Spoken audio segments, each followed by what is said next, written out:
Hello everyone, welcome back to this channel. आशा करती हूँ कि आप सब लोग बहुत ही अच्छे होंगे। मुझे थोड़ा कोल्ड हो गया है, इसीलिए आपको मेरा वॉइस थोड़ा अलग लग रहा होगा। फिर भी इस स्टोरी को आज आगे बढ़ाते हैं। आज ये सीजन 1 खत्म हो जाएगा, इसके बाद कोई भी चैप्टर्स रिलीज नहीं हुआ है, इसीलिए ये वीडियो फाइनल होने वाला है। जब सीजन 2 आ जाएगा तब मैं इसका एक्सप्लेनेशन कंटिन्यू करूंगी। चलिए अब बिना किसी देरी के स्टोरी को आगे कंटिन्यू करते हैं। लास्ट वीडियो में आपने देखा था कि कोवर्कर सेक्रेटरी को कह रही थी, मुझे लगता है डायरेक्टर मिंग को पसंद करता है।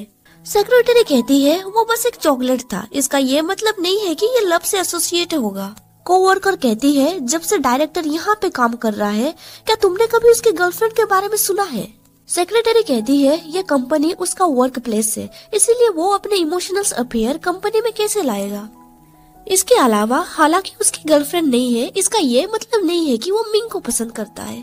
कोवर्कर कहती है तुम ज्यादा जल्दबाजी मत करो, मैं जो कह रही हूँ उसको ध्यान से सुनो, मैं कोई नॉनसेंस बातें नहीं करने वाली। जरा सोचो, डायरेक्टर ने सडनली मिंग को टेक्निकल डिपार्टमेंट से ट्रांसफर क्यों किया? क्या हमारे डिपार्टमेंट में एक्स्ट्रा प्रोग्रामर की जरूरत थी? अगर हमारे डिपार्टमेंट में जरूरत थी तो फिर वो एक नया हायर कर सकते थे।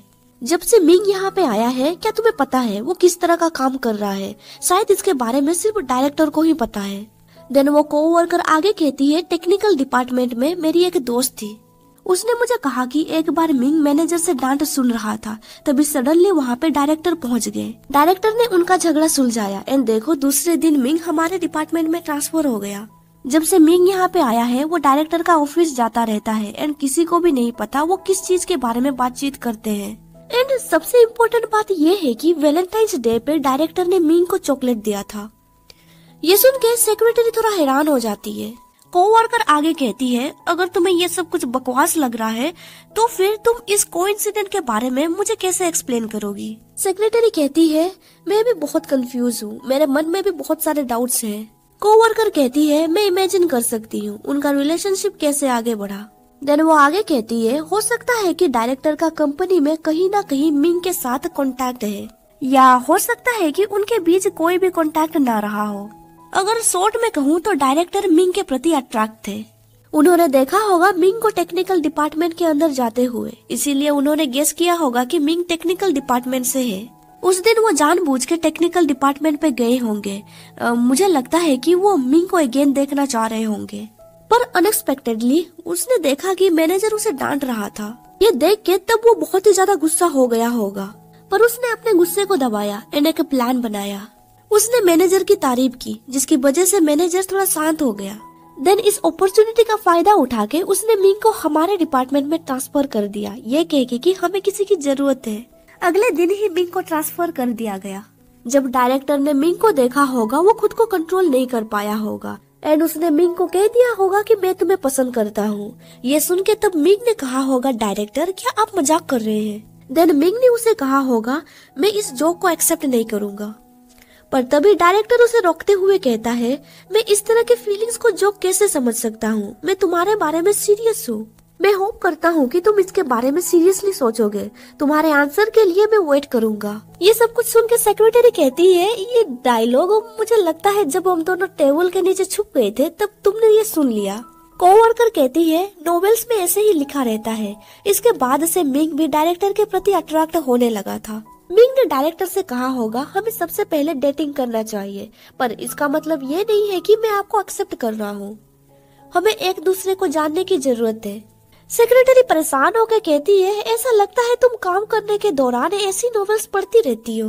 कोवर्कर कहती है इसके बाद डायरेक्टर ने कहा होगा मुझे खुशी है कि तुम मुझे इस तरह से एक्सेप्ट कर रहे हो, मैं डेफिनेटली तुम्हें चेरिश करूंगा। ये कह के डायरेक्टर मिंग को किस कर लेता है। सेक्रेटरी कहती है दूसरे शब्द से कहा जाए मैंने जो गिफ्ट डायरेक्टर को दिया था, डायरेक्टर ने उस गिफ्ट को मिंग को दिया आज वैलेंटाइंस गिफ्ट।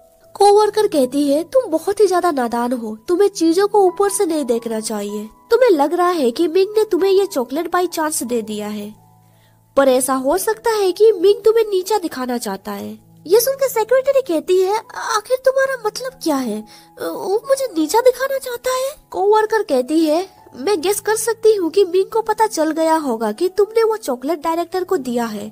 जब मिंग को इसके बारे में पता चला होगा वो परेशान होने लगा होगा। कोवर्कर आगे बोलती है, मिंग ने डायरेक्टर से पूछा होगा तुम्हारे डेस्क पे ये चॉकलेट कहाँ से आया? क्या किसी लड़की ने तुम्हें ये दिया है? क्या ये वैलेंटाइन्स गिफ्ट है? तब डायरेक्टर ने कहा होगा एक कोवर्कर ने मुझे ये दिया है, पर ये वैलेंटाइन्स गिफ्ट नहीं है। मिंग ने चिल्लाते हुए कहा होगा, पर आज वैलेंटाइन्स डे है, ये वैलेंटाइन्स गिफ्ट कैसे नहीं हो सकता? अगर तुम उस पे इंटरेस्टेड नहीं हो तो तुमने वैलेंटाइन्स डे पे उससे गिफ्ट एक्सेप्ट क्यों किया?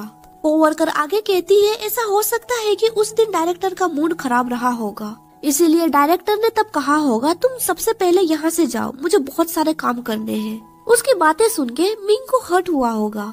मिंग को भी पता होगा कि ऐसे मैटर्स के बारे में कंपनी में बातचीत नहीं करना चाहिए, इसीलिए वो वहाँ से चला गया होगा। मिंग को ये बात अच्छी नहीं लग रही थी कि डायरेक्टर किसी लड़की के अफेयर्स में पड़े। डायरेक्टर को ये सब करने से रोकने के लिए उसने एक लड़की को बुलाया जो प्रिटेंड करेगी कि वो उसकी गर्लफ्रेंड है, पर मिंग की फेक गर्लफ्रेंड सही टाइम पे नहीं आई थी एंड उस दिन डायरेक्टर ने जल्दी छुट्टी ले ली थी क्योंकि उस दिन वो बीमार महसूस कर रहे थे। डायरेक्टर के तबीयत को लेके मिंग बहुत ही ज्यादा परेशान था, इसीलिए वो भूल गया कि उसे उस लड़की के साथ डेट पे जाना था। सेक्रेटरी कहती है, जरा रुको एक मिनट, मुझे नहीं लगता मिंग ऐसा पर्सन होगा। उसने एक लड़की को बुलाया आज गर्लफ्रेंड प्रिटेंड करने के लिए। आखिर इसका मतलब क्या है?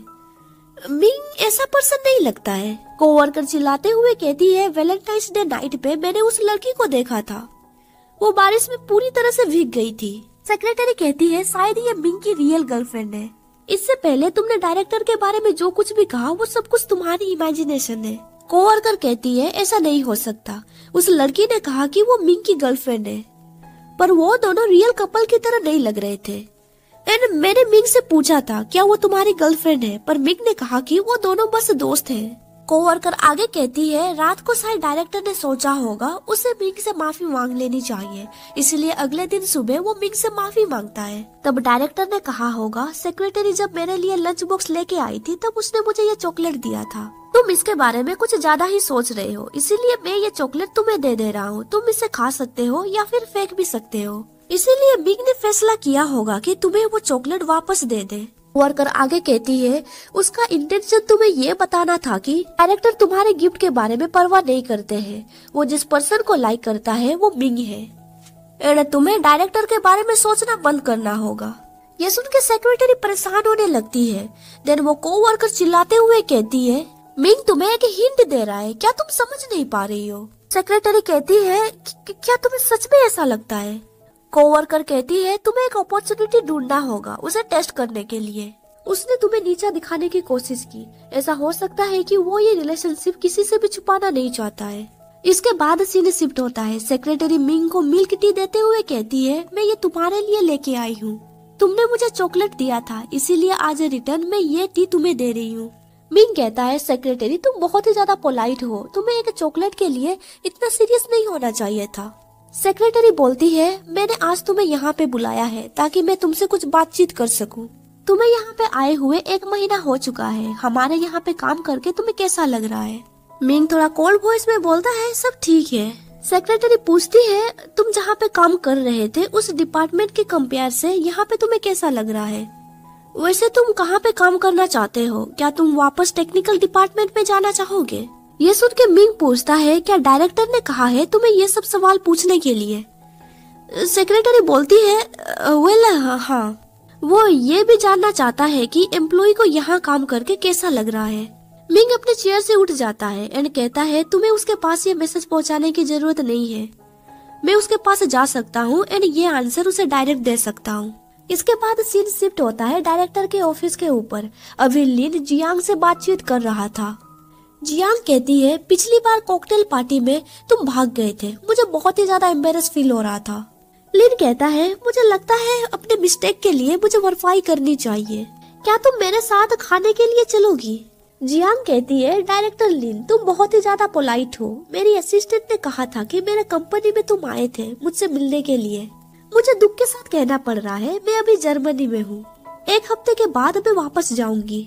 लिन कहता है, इससे कोई फर्क नहीं पड़ता, मैं वेट कर सकता हूँ, बस समझ लो कि मैंने तुमसे एग्रीमेंट कर लिया है। जियांग कहती है, ठीक है, मैं तुमसे मिलने के लिए बेताब हूँ। तभी मिंग सडनली रूम के अंदर एंटर करता है। सेक्रेटरी बोलती है, मिंग जरा वेट करो, मुझे लग रहा है तुम्हें कोई मिसअंडरस्टैंडिंग हो रहा है। लिन कहता है, आखिर ये सब कुछ क्या चल रहा है? मिंग कहता है, डायरेक्टर लिन, मुझे यहाँ से भगाने के लिए तुम सेक्रेटरी का यूज कर रहे हो। सेक्रेटरी कहती है, ऐसा कुछ भी नहीं है। मिंग कहता है, मैं रिजाइन देना चाहता हूँ, पर लिन कोई भी रिप्लाई नहीं देता है। सेक्रेटरी बोलती है, डायरेक्टर ने नहीं कहा है कि वो तुम्हें बाहर निकालने वाले हैं। लिन कहता है, ठीक है, तुम सारी चीजें सेक्रेटरी को दे देना एंड तुम यहाँ से जा सकते हो। मिंग कहता है, मैं अपना रेजिग्नेशन लेटर बाद में सबमिट कर दूंगा। ये कह के वो वहाँ से चला जाता है। उसके जाने के बाद सेक्रेटरी कहती है, डायरेक्टर, मैं बस उससे वर्क मैटर के बारे में बातचीत कर रही थी, पर मुझे एक्सपेक्ट नहीं था कि वो। लिन कहता है, ये तुम्हारी प्रॉब्लम नहीं है। उसने सोच लिया है कि वो यहाँ से जाके ही रहेगा। मेरे या तुम्हारे बनाने से वो यहाँ पे रुकने वाला नहीं है, उसे जाने दो।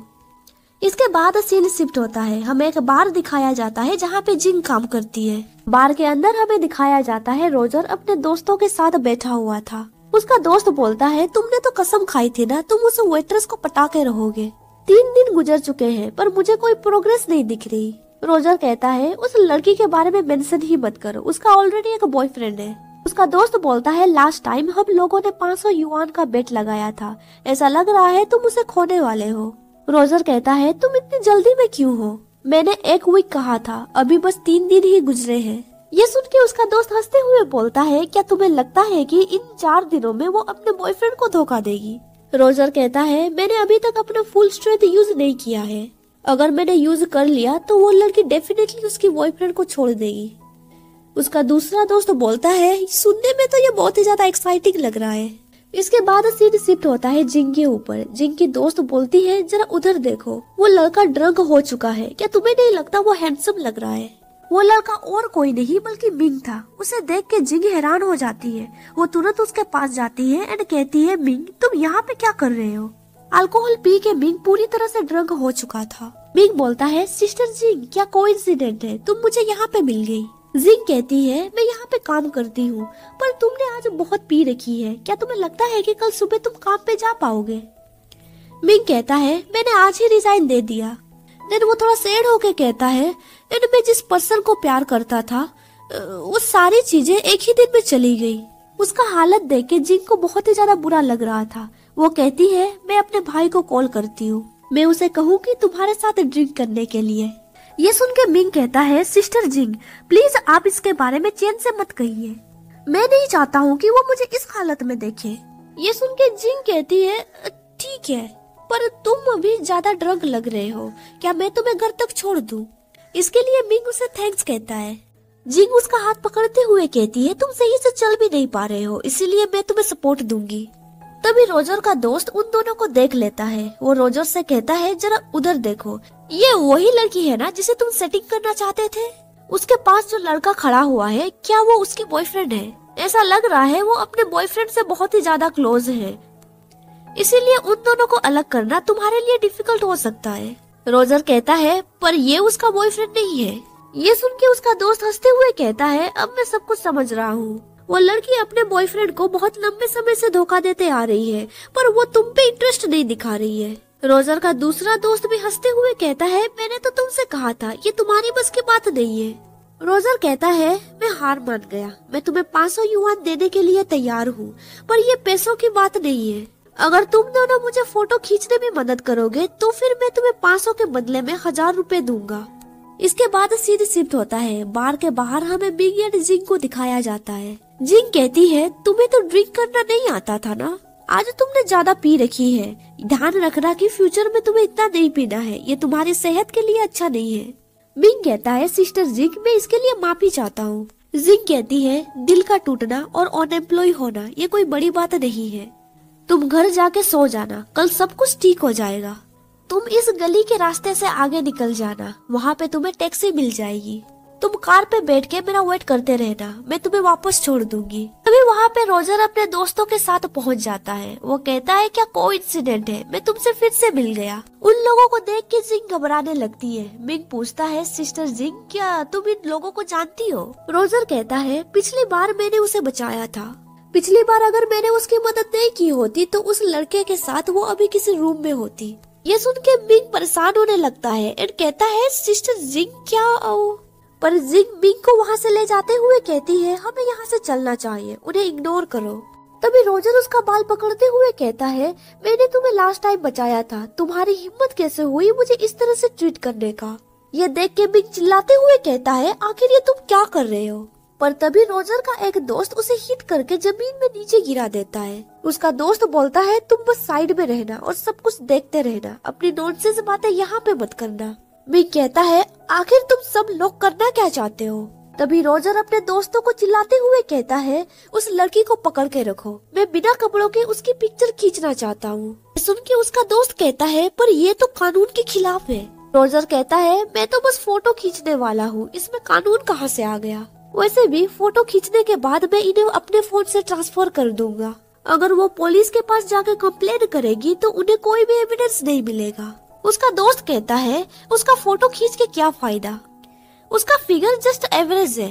रोजर कहता है, तुम गधे हो, जब भी एक लड़की का प्राइवेट फोटो हमारे पास रहेगा वो हमारे लिए कुछ भी करने के लिए तैयार रहेगी। देन रोजर बिग को कहता है, तुम दोनों इस अंधेरे गली में क्या कर रहे हो, क्या तुम दोनों कुछ करने का सोच रहे थे। ये सुन के उसके दोस्त हंसने लगते हैं। जिग कहती है, आखिर तुम करना क्या चाहते हो। रोजर कहता है, मैं तुम्हें और बर्दाश्त नहीं कर सकता। ये कह के वो जिग के कपड़े फाड़ने लगता है। जिग उससे दूर हो जाती है एंड चिल्लाने लगती है। रोजर का दोस्त कहता है, अभी हम कुछ इंटरेस्टिंग देखने वाले हैं। ये सब कुछ देख के बिग को बहुत ही ज्यादा गुस्सा आ रहा था। वो भागते हुए रोजर के दोस्त को हिट करता है। देन वो रोजर को भी हिट कर देता है। बिग पूछता है, जिग क्या तुम ठीक हो, चलो हम दोनों जल्दी से यहाँ से निकलते हैं। पर तभी रोजर उसे हिट करता है। देन रोजर चिल्लाते हुए कहता है, आखिर तुम दोनों वहाँ पे खड़े होके कर क्या रहे हो, यहाँ पे आके इस कमीने की धुलाई करो। जिंग कहती है, मैं तुमसे विनती करती हूँ, उसे हिट मत करो, हमें जाने दो। ये सुन के रोजर कहता है, क्या तुम्हें जाने दूं? देन रोजर उसका चिक पकड़ते हुए कहता है, तुम अपने कपड़े उतारो। ये सुन के जिंग बहुत ही ज्यादा घबराने लगती है। जिंग तुरंत उससे दूर हट जाती है। इधर बिग कह रहा होता है, सिस्टर जिंग उसे मत सुनो। जिंग देखती है कि वो लोग बिग को बहुत ही ज्यादा मान रहे हैं। इधर रोजर अपना फोन निकालते हुए कहता है, जल्दी से उतारो, मेरे पास ज्यादा पेशेंस नहीं है। ये सुन के जिंग बहुत ही ज्यादा रोने लगती है। वो वहाँ से भाग जाती है एंड चिल्लाती है, कोई हमारी मदद करो। पर तभी रोजर उसे पकड़ लेता है एंड कहता है, तुम बच के नहीं जा सकती। तभी जिंग उसके हाथों पे बाइट कर देती है, जिसकी वजह से रोजर गुस्से से उसे हिट करता है। ये देख के रोजर का एक दोस्त कहता है, उसने एक लड़की पे हाथ उठाया। उसका दूसरा दोस्त कहता है, इससे आगे वो कुछ और ड्रामेटिक नहीं करने वाला है ना। तभी बिग उनके हाथों से छूट जाता है। वो भागते हुए रोजर के पास जाता है और उसे मारने पीटने लगता है। देन बिग उसका कॉलर पकड़ते हुए कहता है, तुमने एक लड़की को बुली किया, क्या तुम इंसान भी हो? तभी रोजर पास ही में मौजूद एक वाइन के बोतल से बिग के सर पे हिट करता है। बिग के सर से खून बहने लगता है। ये सब कुछ देख के जिंग बहुत ही ज्यादा हैरान में थी। बिग जमीन में गिर जाता है। ये देख के जिंग भागते हुए उसके पास जाती है। रोजर का दोस्त कहता है, मैं बस होप करता हूँ कि वो ना मरे। देन वो दोनों वहाँ से भागने लगते हैं। जिंग रोते हुए चिल्ला रही थी, बिग तुम जाग जाओ, तुम्हें कुछ भी नहीं होगा। ये सब कुछ देख के रोजर भी घबराने लगता है। वो तुरंत वहाँ से भाग जाता है। जिंग रोते हुए एम्बुलेंस को कॉल करती है। इसके बाद सीन शिफ्ट होता है एंड हमें एक हॉस्पिटल दिखाया जाता है। देन हमें चैन को दिखाया जाता है। वो भागते हुए हॉस्पिटल पहुँचता है। अपने भाई को देख के जिंग बहुत ही ज्यादा इमोशनल होने लगती है। चैन पूछता है, आखिर क्या हुआ है, तुमने फोन पे कहा था कि। तभी जिंग उसे हक करते हुए कहती है, फाइनली तुम यहाँ पे आ ही गए, मैं बहुत ही ज्यादा डरी हुई थी। चैन कहता है, सिस्टर तुम्हें रोने की जरूरत नहीं है, मुझे बताओ क्या क्या हुआ था। जिंग रोते हुए कहती है, 3 लोगों ने मुझे बुली करने की कोशिश की। वो चाहते थे कि मैं अपने कपड़े उतारूं। बिग ने उन लोगों से झगड़ा किया। देन एक पर्सन ने उसे वाइन के बोतल से हिट किया। ये सब कुछ सुन के चैन गुस्से से कहता है, उन कमीनों को मैं नहीं छोड़ूंगा। देन वो आगे पूछता है, बिग अभी कैसा है? जिंग कहती है, उसने बहुत अल्कोहल पिया हुआ था, इसीलिए जब उसे हिट किया गया वो बेहोश हो गया। डॉक्टर ने कहा है कि उसे कोई सीरियस चोट नहीं लगी है। इसके बाद हमें बिग को दिखाया जाता है। चैन पूछता है, क्या ड्रिंक ने बहुत ज्यादा पी रखी थी? पर उसे तो ड्रिंक करना नहीं पता था ना। जिंग कहती है, अपने फीलिंग्स की वजह से उसने बहुत ड्रिंक की। मैं बस उसे सही सलामत घर वापस छोड़ना चाहती थी, पर मैंने एक्सपेक्ट नहीं किया था कि ये सब कुछ मेरी वजह से हुआ है। अगर उसने मुझे ना बचाया होता तो उसे इस तरह से मार खाना नहीं पड़ता। चैन उसे समझाते हुए कहता है, सिस्टर तुम्हें इस तरह से नहीं सोचना चाहिए, मिंग ठीक हो जाएगा। देन चेन आगे कहता है हमें इसके बारे में पुलिस से बातचीत करना होगा, हम उन कमीनों को इतनी आसानी से नहीं छोड़ सकते। इसके बाद सीन शिफ्ट होता है एंड हमें पुलिस स्टेशन दिखाया जाता है। जिंग पुलिस को सब कुछ बता देती है। पुलिस ऑफिसर बोलता है ठीक है, मैं तुम्हारा स्टेटमेंट रिकॉर्ड कर दूंगा एंड मैं इसे जल्द ही टीम लीडर को सबमिट कर दूंगा। चैन कहता है सिस्टर मुझे लगता है अभी हमें वापस चलना चाहिए। पर जिंग पुलिस ऑफिसर से पूछती है उन्हें पकड़ने में आपको कितना समय लगेगा। पुलिस ऑफिसर कहता है तुम्हें ज्यादा चिंता करने की जरूरत नहीं है, हम लोग उन्हें ढूंढ लेंगे एंड तुम्हें जल्द ही जस्टिस मिलेगा। इसके बाद सीन शिफ्ट होता है। हमें मिंग को दिखाया जाता है, उसे होश आ चुका था। उसे याद आने लगता है कि उसके साथ क्या क्या हुआ था। ये सब कुछ सोच के उसके सर में दर्द होने लगता है। तभी चैन वहाँ पे आके कहता है मिंग तुम जाग गए। मिंग पूछता है चैन तुम यहाँ पे क्या कर रहे हो। चैन कहता है कल तुम्हारे सर पे चोट लगा था, मेरी सिस्टर ने एम्बुलेंस बुलाया एंड देन उसने मुझे इसके बारे में बताया। मिंग पूछता है सिस्टर जिंग अभी कहाँ पे है। चैन कहता है वो बिल्कुल ठीक है, मैंने उसे घर भेज दिया रेस्ट करने के लिए। वैसे मैंने तुम्हारे लिए पोरेज बनाया है, तुम पहले ब्रेकफास्ट कर लो। मिंग कहता है चैन मुझे माफ कर देना, अगर ड्रंक होने के दौरान सिस्टर जिंग ने मुझे वापस घर नहीं छोड़ा होता तो वो बुरे लड़के ये सब कुछ नहीं कर पाते। मैं कुछ कर भी नहीं पाया, उन लोगों ने सिस्टर जिंग को बुली किया, मैं उसे प्रोटेक्ट करने में नाकामयाब रहा। तभी जिंग उसके शोल्डर पे हाथ रखते हुए कहता है अब तुम बातें करना बंद करो, तुमने जितना भी किया वो काफी था, अगर तुम वहाँ पे नहीं रहते तो पता नहीं मेरी सिस्टर के साथ क्या होता। वैसे देखा जाए तो इन सब मामले में मैं भी कहीं न कहीं इन्वॉल्व था, अगर मैंने तुमसे बुरे शब्द नहीं कहे होते तो तुम ड्रिंक करने के लिए नहीं जाते। मैंने तुम्हें सही से ट्रीट नहीं किया, फिर भी तुमने मेरी सिस्टर को बचाया, अभी मुझे और भी ज्यादा शर्म महसूस हो रहा है।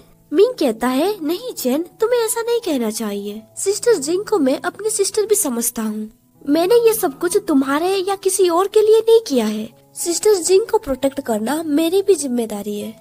तभी चैन उसका हाथ पकड़ते हुए कहता है ये सब कुछ पास्ट में हुआ, चलो इसके लिए हम खुद को ब्लेम नहीं करते हैं, अभी सबसे ज्यादा इम्पोर्टेंट है तुम्हारी इंजुरीज का ठीक होना और मैं चाहता हूँ कि तुम मुझे अपना ध्यान रखने दो। ये सुन के मिंग उसे मना नहीं करता है। देन चैन उसके लिए पोरेज निकालते हुए कहता है बाय द वे मेरी सिस्टर ने कहा कि तुमने रिजाइन दे दिया, क्या ये सच है? तुमने सडनली रिजाइन क्यों दे दिया? मिंग कहता है ये वो जॉब नहीं है जो मैं करना चाहता था एंड लिन आइडल बॉस नहीं है, वो जस्टिस के बारे में बिल्कुल भी परवाह नहीं करता है, वो हर चीज अपने हिसाब से देखता है। ये सुन के चैन कहता है हाँ वो अपने मर्जी से सब कुछ करता है। मिंग कहता है बाय द वे मैंने सेक्रेटरी से कहा था कि आज दोपहर को मैं कंपनी में जाके अपना सामान लेके आऊंगा। चैन कहता है कोई बात नहीं, मैं तुम्हारे लिए वहाँ पे जाऊंगा। मिंग कहता है पर तुमने तो छुट्टी लिया है ना उन्हें अवॉइड करने के लिए। चैन कहता है बाय द वे मैं चमी बन के वहाँ पे जाऊंगा एंड उन्हें कहूंगा कि मैं तुम्हारी गर्लफ्रेंड हूँ। इसके बाद हमें दोपहर को कंपनी दिखाया जाता है। चैन वहाँ पे चमी बन के पहुँच चुका था। सेक्रेटरी बोलती है क्या तुम मिंग की गर्लफ्रेंड हो? क्या उसके पास समय नहीं था यहाँ पे आने के लिए? चैन कहता है हाँ उसका तबीयत ठीक नहीं है।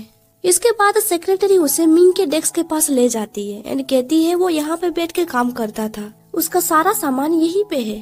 तभी वहाँ पे लिन आ जाता है एंड सेक्रेटरी से कहता है क्या किसी ने मुझे सुबह कॉल किया था? सेक्रेटरी कहती है हाँ आप ऑफिस में नहीं थे इसीलिए मैंने कॉल रिसीव किया, मिस जियांग ने आपको कॉल किया था। देन लिन चैन को पूछता है तुम यहाँ पे क्या कर रही हो? सेक्रेटरी कहती है ये मिंग की गर्लफ्रेंड है, ये उसका सामान लेने के लिए आई है। चैन कहता है मैं सामान लेने के बाद यहाँ से चली जाऊंगी।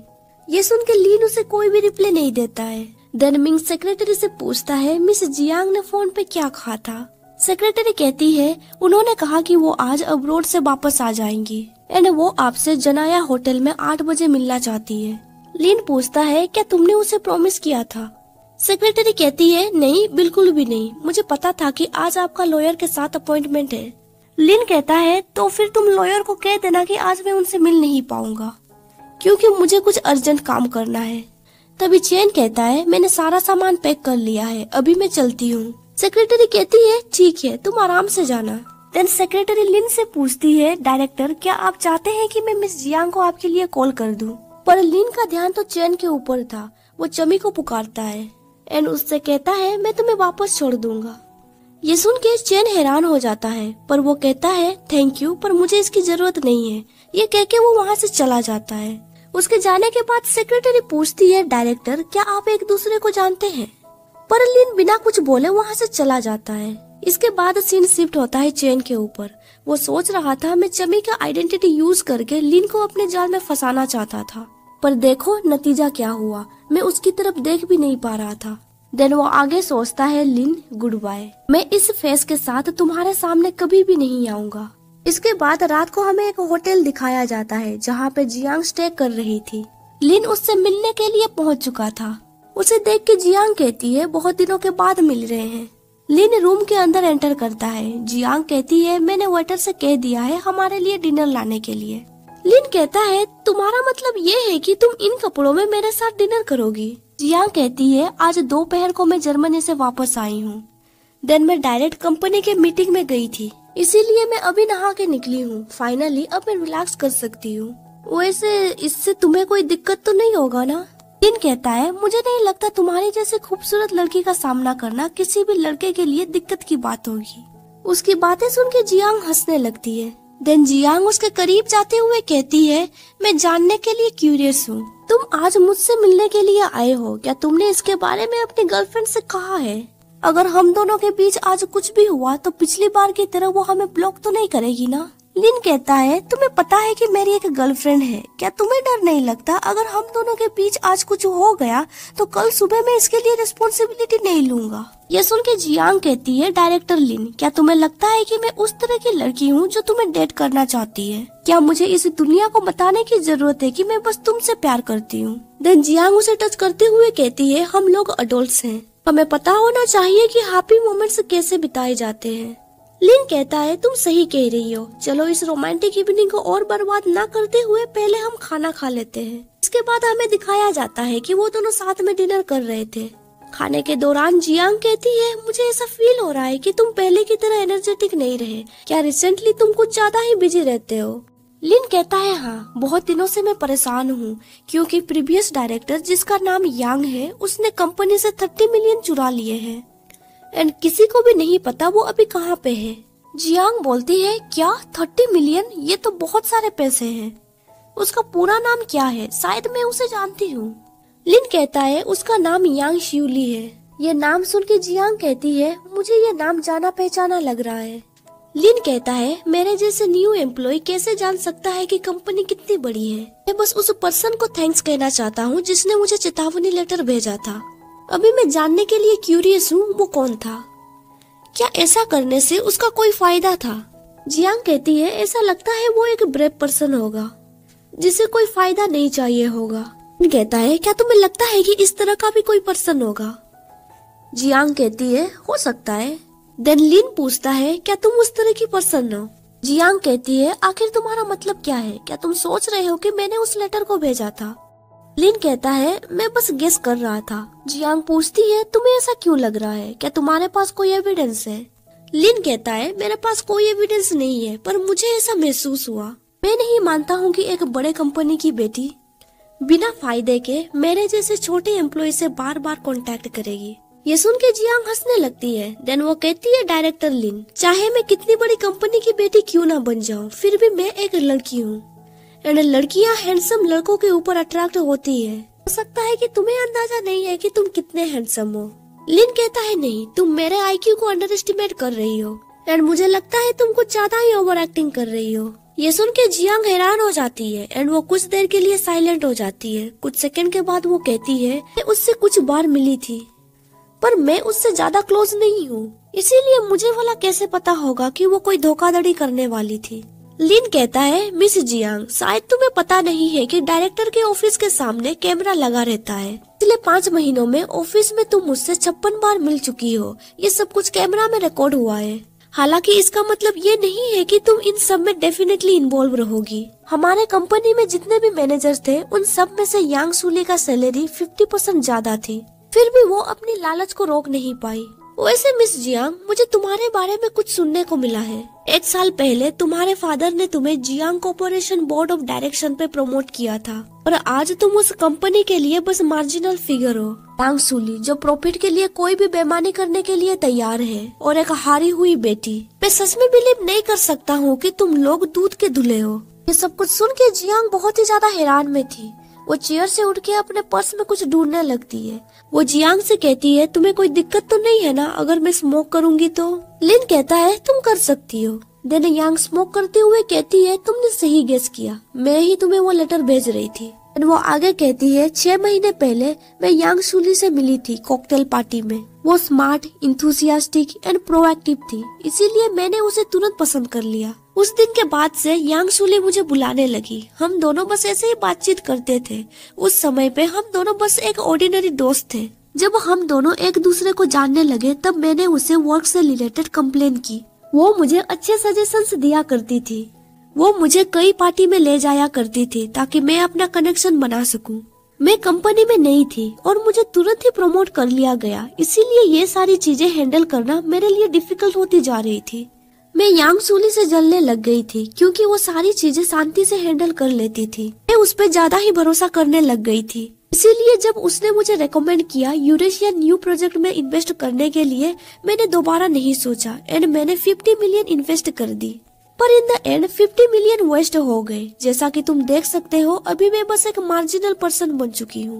लिन कहता है तुम भी उसका शिकार बनी हो, तुम्हें पुलिस को कॉल कर देना चाहिए था जस्टिस के लिए। यांग कहती है 50 मिलियन कंपनी ने लॉस किया था, पर अगर हमने पुलिस को कॉल किया तो ये इंसिडेंट बाहर फैल जाता एंड इससे हमारे कंपनी का रेपुटेशन डैमेज हो सकता था। लिन कहता है तो तुमने मुझे टूल की तरह यूज किया ताकि तुम यांग सुली से रिवेंज ले सको। जियांग कहती है डायरेक्टर लिन, अगर तुम मुझसे डील करना नहीं चाहते हो तो इससे कोई फर्क नहीं पड़ता है कि मैंने तुम्हें कितने लेटर्स भेजे थे। क्या तुम भी उन उल्फ में से नहीं हो जो खून का गंध से एक्साइटेड हो जाता है? देन जियांग बैग में से कुछ निकालते हुए कहती है जर्मन का ट्रिप मेरे लिए फायदेमंद रहा है। आराम इन्वेस्टमेंट कंपनी जर्मनी का फॉरेन कंपनी नहीं है कि ये यांग सुली द्वारा बनाई गई कंपनी है। देन वो लिन को एक पेपर देते हुए कहती है ये बानजाओ सिटी का ऑफिस एड्रेस है, यांग सुली यहीं पे छुप के बैठी होगी। लिन कहता है तुम चाहती हो कि मैं तुम्हारी मदद करूं ताकि तुम ऊपर उठ सको। जियांग बोलती है मैं होप करती हूँ कि तुम मुझे सरप्राइज करने में कामयाब रहोगे। इसके बाद सीन शिफ्ट होता है। हमें चेन का घर दिखाया जाता है। उसके घर पे आज बहुत सारा खाना बना हुआ था। मिंग कहता है चेन तुमने आज इतना सारा खाना क्यों बनाया है? चेन कहता है ये ज्यादा नहीं है, तुम आज हॉस्पिटल से डिस्चार्ज हुए हो, इसीलिए हमें प्रॉपर्ली सेलिब्रेट करना चाहिए। तभी वहाँ पे जिंग आ जाती है एंड कहती है मैं वापस आ गई। उसे देख के वो दोनों हैरान हो गए थे। चेन कहता है सिस्टर तुमने ये क्या किया? तुमने अपना hair style and hair colour बदल दिया। जिंग कहती है क्या ये मुझ पे अच्छी लग रही है? वो आगे कहती है उस बार में काम करने के दौरान मैंने बहुत सारे कमीने लड़कों को देख लिया है, इसीलिए मैंने वो बार वाला जॉब क्विट कर दिया है एंड मैंने अपना हेयर स्टाइल भी बदल लिया। अब मैं नई शुरुआत करूंगी। मिंग कहता है तो फिर मैं सिस्टर जिंग के लिए विश करता हूँ कि उसे अपना ड्रीम जॉब मिल जाए। इसके बाद हमें दिखाया जाता है वो तीनों साथ में खाना खा रहे थे। तभी चेन कहता है बाय द वे मिंग, मैंने सुना कि तुमने रिजाइन दे दिया है, क्या अब तुम न्यू जॉब की तलाश कर रहे हो? मिंग कहता है हाँ, मैं 2 दिनों से रिक्रूटमेंट इंफॉर्मेशन पढ़ रहा हूँ पर मुझे कोई भी सुइटेबल जॉब नहीं मिली है। चेन कहता है एक्चुअली मैं भी सोच रहा हूँ जॉब क्विट करने का। ये सुन के मिंग चिल्लाते हुए कहती है क्या तुम भी जॉब छोड़ना चाहते हो? अगर हम सब लोग काम छोड़ देंगे तो घर का रेंट कौन पे करेगा? चेन कहता है मेरे पास सेविंग्स है, वैसे भी मैं एक न्यू जॉब ढूंढ रहा हूँ, तुम्हें ज्यादा परेशान होने की जरूरत नहीं है। जिंग कहती है वेल मुझे लगता है हम लोगों को फिर से सफर शुरू करनी चाहिए। तभी कोई चेन को कॉल करता है।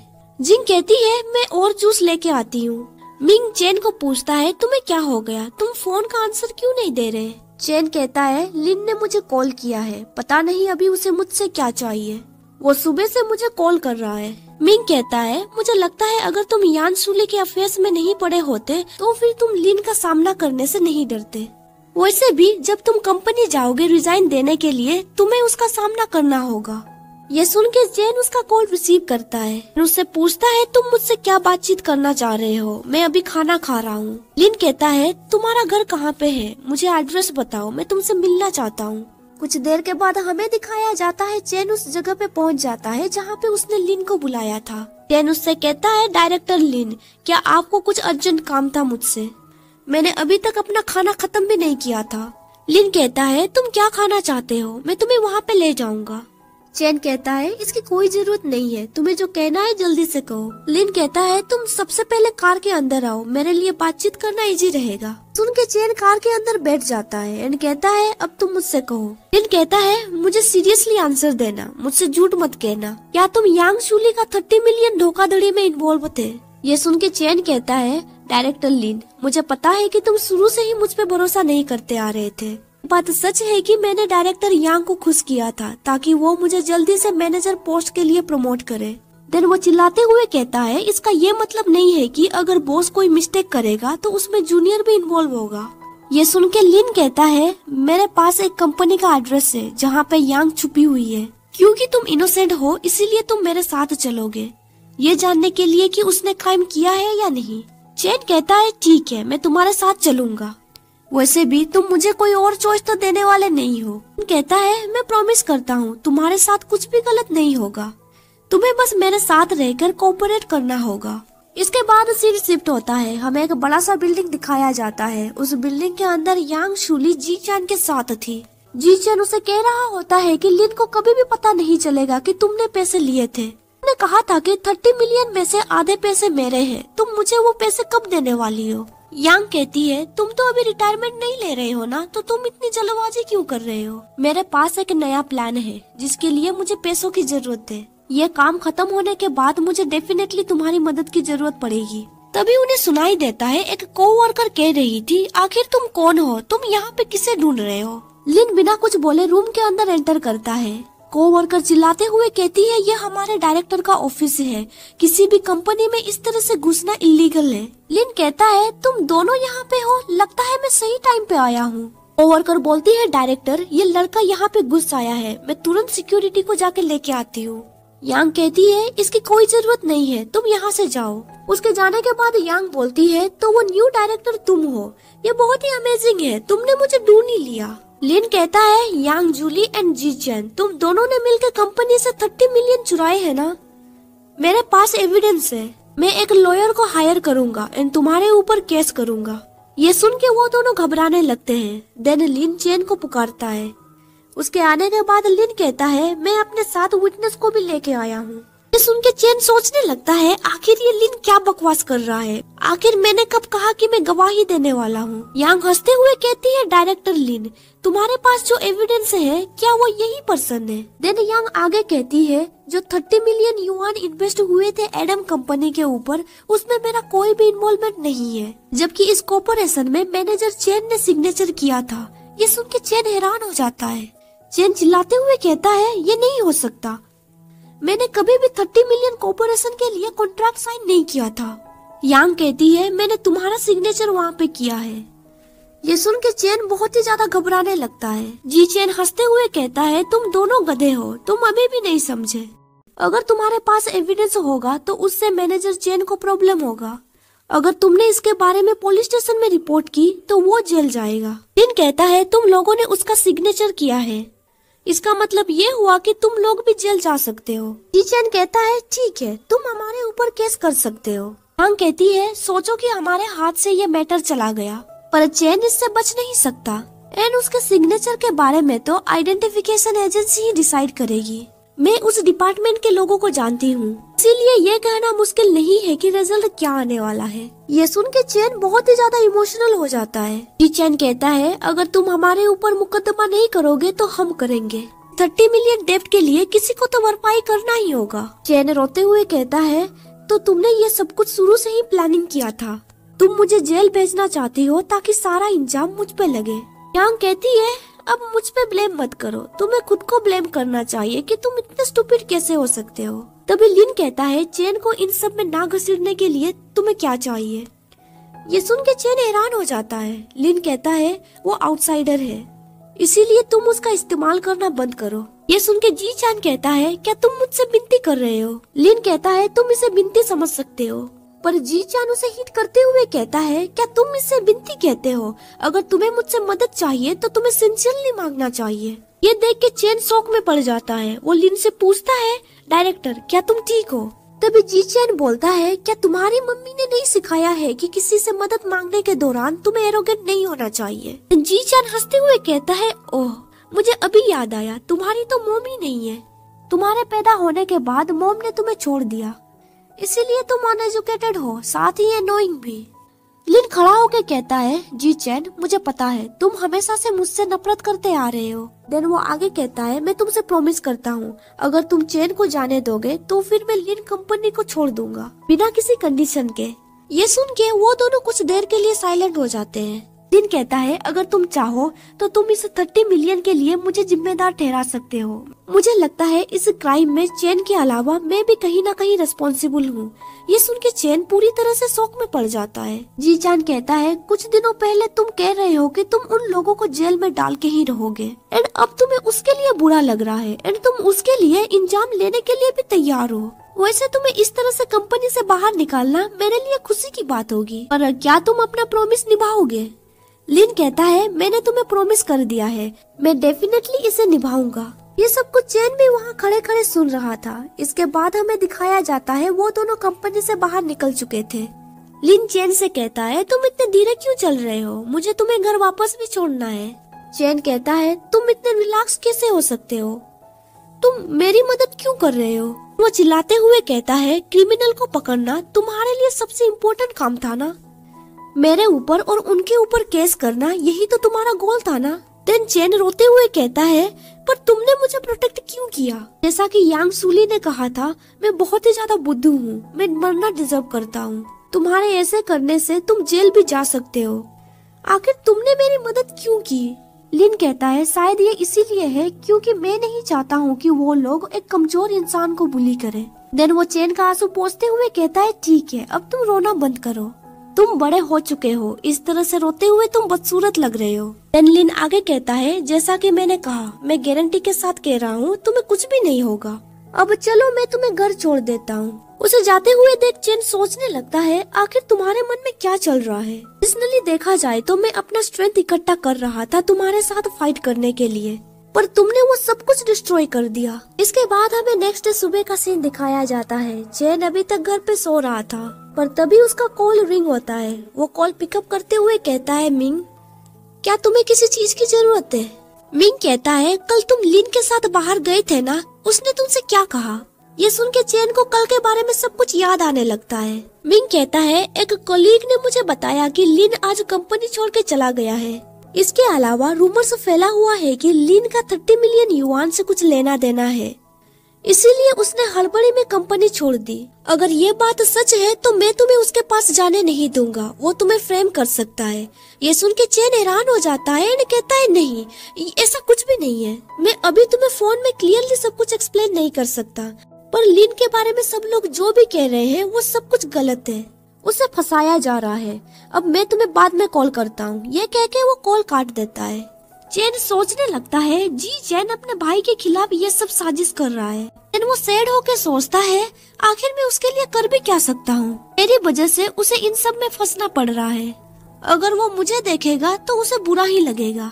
तभी उसके मन में एक आइडिया आता है। इसके बाद हमें दिखाया जाता है वो हील पहन के रोड में भाग रहा होता है।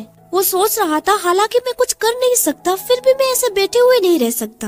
देन वो सोचने लगता है, मैं हाई हील्स पहन के भी बहुत तेजी से भाग पा रहा हूँ। इसके बाद हमें लिन का अपार्टमेंट दिखाया जाता है। चैन वहाँ पे पहुँच चुका था। वो बार बार डोर बेल रिंग कर रहा था। वो सोचने लगता है, उसे दरवाजा खोलने में इतना समय क्यों लग रहा है? क्या वो घर पे नहीं है या फिर उसके साथ कुछ हुआ है? के बाद वो लिन का नाम जोर से पुकारता है, पर तभी लिन डोर ओपन कर देता है, जिसकी वजह से सिचुएशन थोड़ा ऑकवर्ड लगने लगता है। लिन कहता है, तुम घर पे ही थे? मैं परेशान हो रही थी, कहीं तुम्हें कुछ हो तो नहीं गया? लिन कहता है, मैं काम पे नहीं जा रहा हूँ, इसीलिए आज मैं ज्यादा देर तक सो रहा था। देन लिन उसे घर के अंदर इनवाइट करता है। लिन उसे कहता है, तुम सडनली मेरे पास आई हो, क्या कुछ हुआ है? चैन कहता है, मैंने सुना कि तुमने कंपनी छोड़ दी। लिन कहता है, वो काम मेरे लिए सुइटेबल नहीं था, इसीलिए मैंने वो कंपनी छोड़ दी। मैं एक नया काम ढूंढ रहा हूँ, ये नॉर्मल है। चैन उसे कहता है, चैन ने मुझे सब कुछ बता दिया है। क्या तुम्हें पता है, वो लोग तुम्हारे बारे में कंपनी में रूमर्स फैला रहे हैं। वो लोग कह रहे हैं कि तुमने पैसे चुराए हैं, इसीलिए तुमने जॉब छोड़ दी। लिन कहता है इसके बारे में हम कुछ कर भी नहीं सकते, वो जो चाहे कह सकते हैं। चैन कहता है क्या हम लोग कुछ भी नहीं कर सकते, हम बस देखते रहेंगे एंड वो हमें फ्रेम करते रहेंगे। लिन कहता है इस मैटर से तुम्हारा कोई लेना देना नहीं है एंड मैं नहीं चाहता हूँ कि तुम इन सब में इन्वॉल्व हो। चैन कहता है तुमने इस बार अपने रेपुटेशन को दांव में क्यों लगाया, चैन को प्रोटेक्ट करने के लिए? क्या तुमने ये सब कुछ मेरी वजह से किया? क्योंकि पहले मैंने तुमसे कहा था कि अगर तुम चैन को प्रोटेक्ट करोगे तो मैं तुम्हारी गर्लफ्रेंड बनूंगी। लिन कहता है शायद ये इसीलिए हुआ क्योंकि मैंने उसे रोते हुए देखा, तब मैंने सोचा अगर उसे कुछ हो गया तो तुम उससे भी ज्यादा रोने लगोगी। ये सुन के चैन ब्लश करते हुए कहता है तुमने जो कुछ भी किया मैं तुम्हें अप्रिशिएट करती हूँ, तुम जब तक चाहो मुझे अपनी गर्लफ्रेंड बना सकते हो। ये सुन के लिन हैरान हो जाता है। देन वो हंसते हुए कहता है क्या तुम मजाक कर रही हो या फिर तुम सीरियस हो? चैन कहता है ऑफ कोर्स मैं सीरियस हूँ। लिन कहता है क्या तुम्हें पता है अगर चैन को इन सब चीजों के बारे में पता चलेगा तो उसे कैसा फील होगा? ये सुन के चैन हैरान हो जाता है। लिन आगे कहता है मिंग एक अच्छा लड़का है, मुझे बिलीव है कि मुझसे ज्यादा तुम उसके साथ ज्यादा खुश रहोगी। अब तुम यहाँ से चली जाओ, तुम्हें मिंग को नीचा देखना नहीं चाहिए और मेरे सामने कभी भी दोबारा मत आना। ये सुन के चैन को बहुत ही ज्यादा बुरा लगता है, वो वहाँ से चला जाता है। उसके चले जाने से लिन भी परेशान होने लगता है, पर तभी अगेन डोरबेल रिंग होता है। वो भागते हुए डोर के पास जाता है पर वो देखता है कि जियांग आई हुई थी। लिन कहता है ओह ये तुम हो। जियांग कहती है तुम्हारा वॉइस सुन के ऐसा लग रहा है तुम कहीं खोए हुए हो। लिन कहता है ऐसी बात नहीं है, तुम अंदर आके बैठ सकती हो। चाय पीने के दौरान जियांग कहती है मैंने सुना कि तुमने लिंग कंपनी को छोड़ दिया है, ये कितनी दुख की बात है। मुझे लगा था कि तुम यांग शूली को हरा दोगे पर देखो तुम ही हार गए। लिन कहता है तुम्हें निराश करने के लिए मैं माफी चाहता हूँ। जियांग कहती है मैं यहाँ पे जले पे नमक छिड़कने नहीं आई हूँ, मुझे तुम्हारे एबिलिटी के बारे में पता है, मुझे बिलीव है कि तुम इस मैटर को संभाल लोगे। हमारे मार्केटिंग डिपार्टमेंट में डायरेक्टर की जगह खाली पड़ी है, मैं तुम्हें इस पोजीशन के लिए इनवाइट करना चाहती हूँ। मैं होप करती हूँ कि तुम इसे ज्वाइन करोगे। मेरे फादर तुम्हें एडमायर करते हैं, अगर तुम हमारे कंपनी में आओगे तो तुम्हें ओरिजिनल सैलरी से 20% ज्यादा पैसे मिलेंगे। सुन के लिन कहता है अंकल जियांग को इसके लिए थैंक यू कह देना, पर मुझे लिन कंपनी छोड़े हुए 24 घंटे से भी ज्यादा नहीं हुआ है एंड मैं अभी न्यू जॉब के लिए मेंटली प्रिपेयर नहीं हूँ, मुझे कुछ समय चाहिए ब्रेक के लिए। जियांग कहती है ठीक है तब तुम अभी रेस्ट कर सकते हो, वैसे तुम हमारे कंपनी में कभी भी आ सकते हो। कह के जियांग वहाँ से जाने लगती है पर तभी लिन उसे कहता है जरा रुको। देन लिन रैक से एक डॉक्यूमेंट निकालता है।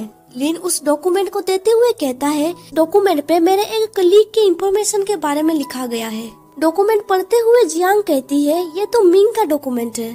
लिन कहता है उसका academic qualification and work ability दोनों ही एक्सीलेंट है, अगर पॉसिबल है तो तुम इसे जॉब अपॉर्चुनिटी दे सकती हो। ये सुन के जियांग कहती है तुम्हें सडनली क्या हो गया, तुम मुझे किसी को जॉब रेकमेंड के लिए कह रहे हो। लिन कहता है वो हमारे कंपनी में काम करता था पर मेरी वजह से उसे जॉब छोड़ना पड़ा। जियांग कहती है ठीक है मैं इसके बारे में सीरियसली कंसिडर करूंगी। इसके बाद सीन शिफ्ट होता है, हमें चैन को दिखाया जाता है। वो सोच रहा था जियांग ने उसे कहा कि यहाँ से चली जाओ, दोबारा अपनी शक्ल मत दिखाना। ये याद करके वो बहुत ही ज्यादा इमोशनल हो जाता है। वो सोचने लगता है तुम इतने ज्यादा एरोगेंट क्यों बन रहे थे, वैसे भी मैं चुप बैठ के रहने वाला नहीं हूँ। देन वो अपने आंसू पोंछते हुए कहता है मैं उन बुरे लोगों को जो चाहे वो करने नहीं दे सकता। इसके बाद हमें सुबह का सीन दिखाया जाता है। कंपनी से जी चैन बाहर निकलता है। जब वो कार में बैठ जाता है कोई उसकी तस्वीर खींचता है, ये और कोई नहीं बल्कि चैन था। चैन उसका जासूसी कर रहा था ताकि उसे जी चान का वीकनेस के बारे में पता चल जाए।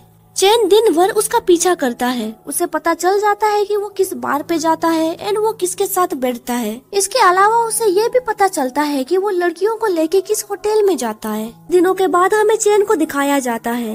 वो आधे महीने से जी चैन को फॉलो कर रहा था एंड अभी उसे समझ में आ गया था कि वो किस जगह पे ज्यादा जाया करता है। देन वो आगे सोचता है वो अलग अलग लड़कियों के साथ बार एंड होटल्स जाता है। वो स्माइल करते हुए सोचता है मुझे पता था ये उसकी कमी होगी। वो आगे सोचने लगता है मैं उसे बार में फर्स्ट टाइम अप्रोच करूंगा, देन मैं उसके साथ होटल जाऊंगा, नहाने का बहाना करके मैं टॉयलेट रूम में कैमरा फिटिंग कर दूंगा। इसके बाद मैं उसे शावर लेने के लिए कहूंगा। देन मैं चुपके से बिना कपड़ों के उसका फोटो खींच लूंगा। देन वो आगे सोचता है इस तरह के फोटो उससे ज्यादा हार्म नहीं पहुंचाएंगी। फिर भी मैं उसके वीकनेस को ढूंढ के निकालूंगा ताकि लिन का नाम क्लियर हो सके, साथ ही उसे वो चीजें मिल जाए जो उसकी है। इसके बाद सीन शिफ्ट होता है। हमें रात को बार दिखाया जाता है। उस बार में जी चान, मैनेजर ऊ एक लड़की के साथ थे। तभी वहाँ पे चेन पहुँच जाता है एंड कहता है जेंटलमैन, मैं इस बियर बोतल को ओपन नहीं कर पा रही हूँ, क्या आप इसे मेरे लिए ओपन करेंगे? मेरे बॉयफ्रेंड ने मुझे डंप कर दिया, मुझे अकेला पीना पड़ रहा है, मैं बहुत ही ज्यादा डिप्रेस्ड हूँ, क्या मैं यहाँ पे आप लोगों के साथ बैठ सकती हूँ?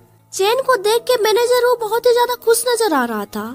देन वो जी चैन को पूछता है तुम्हारा क्या ख्याल है? जी चैन कहता है ये तुम्हारे ऊपर है, तुम चाहो तो वो तुम्हारे साथ बैठ सकती है। मैनेजर ऊ चैन से कहता है हमारे जनरल मैनेजर ने कहा कि हम दोनों साथ में बैठ सकते हैं। मैनेजर ऊ उससे कैन बियर लेते हुए कहता है तुमने कहा कि तुम्हारा ब्रेकअप हो गया, अभी तुम सिंगल हो ना? क्या कोइंसिडेंट है, मैं भी सिंगल हूँ। मैनेजर ऊ जब कैन ओपन करता है उसके ऊपर बियर गिर जाता है। इस मौके का फायदा उठाते हुए चैन टिश्यू पेपर लेके उसके बगल में बैठ जाता है एंड कहता है मैं जल्दी से इसे साफ कर देती हूँ। चैन आगे कहता है इस टिश्यू पेपर से काम नहीं बनने वाला, बाथरूम में हैंड ड्रायर है, तुम वहाँ पे इस कपड़े को सुखा सकते हो। मैनेजर ऊ कहता है ठीक है, मैं पहले बाथरूम जाके आता हूँ। उसके जाने के बाद चैन जी चैन को कहता है मुझे माफ कर देना, मैंने आपके लिए प्रॉब्लम खड़ी कर दी। चैन कहता है मुझे कोई भी प्रॉब्लम नहीं है, वैसे मानना पड़ेगा तुमने उसे आसानी से भगा दिया एंड अब तुम मेरे पास बैठी हो। सुन के चैन कहता है अब कोर्स मैं चाहती हूँ कि कोई मुझे कंफर्ट करे एंड मैं ये भी चाहती हूँ कि वो एक हैंडसम लड़का रहे। उसे फ्लर्टिंग करते हुए देख जी चान के साथ जो लड़की आई थी वो कहती है हे लड़की, मैं भी यहाँ पे बैठी हुई हूँ, क्या तुम्हें लगता है कि मैं मर गई? जी चान उस लड़की के कंधे पे हाथ रखते हुए कहता है मेरे पास ऑलरेडी कोई है जिसके साथ मैं कंफर्टेबल आज रह सकता हूँ, मुझे माफ कर देना, मैं तुम्हारा केयर नहीं कर सकता। तभी वहाँ पे मैनेजर ऊ आ जाता है। वो कहता है इस कोट को ड्राई करना बहुत ही ज्यादा मुश्किल है, इसीलिए मैंने इसे उतार दिया। चैन उसे कहता है मुझे माफ कर देना, मैंने तुम्हें प्रॉब्लम में डाल दिया। मैनेजर ऊ कहता है कोई बात नहीं। चैन सोच रहा था मुझे कोई रास्ता निकालना होगा उस लड़की को यहाँ से भगाने का, नहीं तो मैं जी चान के करीब नहीं जा सकता। मैनेजर ऊ ग्लास में बियर निकालता है, देन वो चैन को देता है पीने के लिए। जी चान उस बियर को देख रहा होता है, ऐसा लग रहा था कि उसने बियर में कुछ तो मिलाया होगा। मैनेजर ऊ चैन से कहता है इस ड्रिंक को पीने के बाद तुम्हारे टूटे हुए दिल को राहत मिल सकती है। चैन उस बियर को पी लेता है। देन मैनेजर ऊ उसे और भी ड्रिंक देते हुए कहता है तुमसे मिलके मैं आज लकी फील कर रहा हूँ, तुम और पी सकती हो। सोचने लगता है मैनेजर ऊ बहुत ही ज्यादा क्लूमजी है, वो चाहता है कि मैं ड्रंक हो जाऊं। तो वो जी चान को देखते हुए सोचता है वो उस लड़की को हक कर रहा है एंड उसने मुझे इग्नोर किया। देन चैन वहाँ से जाते हुए कहता है आज मुझे अपनी बेस्टी के साथ मिलना था, वो मेरा वेट कर रही होगी, मैं अब चलती हूँ। मैनेजर ऊ कहता है मैं तुम्हें वहाँ तक छोड़ सकता हूँ। चैन कहता है इसकी कोई जरूरत नहीं है, मैं वापस चली जाऊंगी। वहाँ से निकलने से पहले चैन जी चैन को कहता है हैंडसम लड़के, शायद मैं किसी दिन तुम्हें ड्रिंक पे बुला सकती हूँ, क्या हम दोनों वीचैट एक्सचेंज कर सकते हैं? ये सुन के जी चैन को जिंग के बारे में याद आ जाता है। जिंग ने भी उसे वीचैट आईडी एक्सचेंज करने के लिए कहा था। चैन कहता है तुम मेरी टाइप की नहीं हो, इसलिए मैं तुम्हें वीचैट पे ऐड नहीं कर सकता। ये सुन के लिन हंसते हुए कहता है तुमने अभी अभी जो कहा क्या वो सच है? क्या इसका मतलब ये है कि मेरे पास एक मौका है?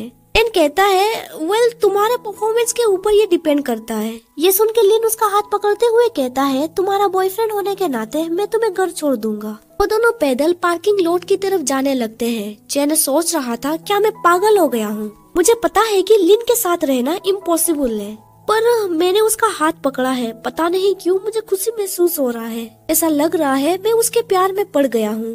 देन सडनली वो डिजी फील करने लगता है एंड वो बेहोश हो जाता है। वो सोचने लगता है मिंग ने उसे हक किया है एंड वो कह रहा है कि आज रात तुम मेरे साथ रह जाओ। उसे ये भी महसूस होता है कि लिन उसका सैंडल खोल रहा था।